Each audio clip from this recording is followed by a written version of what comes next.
Saavumme Helsinkiin noin 30 minuutin kuluttua.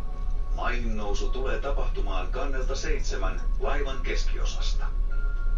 Autokannen ovet ovat nyt avoinna ja pyydämme kaikkia automatkustajia siirtymään autokannelle hyvissä ajoin ennen satamaan saapumista. Risteilymatkustajia pyydämme huomioimaan, että laivalle on palattava viimeistään puoli tuntia ennen laivan lähtöä satamasta. Dear passengers, we will be arriving in Helsinki in about 30 minutes. Disembarkation will take place on deck 7, in the midsection of the ship. The doors to the car deck are now open, and we ask all car drivers to go to the car deck in good time before arrival.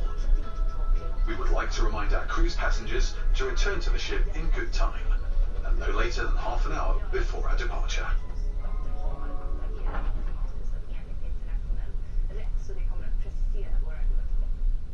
Om yttrandet säger att länder har ett juridiskt klimatansvar kommer stater som bryter mot det troligtvis inte få något tydligt straff.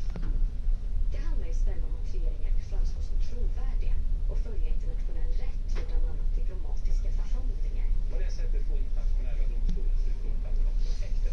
Även om vi inte har någon tvångsordning på det sättet. Det är inga sanktioner, det blir inga böter som domstolen har beslutat om på något sätt. USAs president Donald Trump tillkännager en lastbilar och ris från USA. Då kan vi berätta också att Sverige har nu fått sina första rullande riksspel, men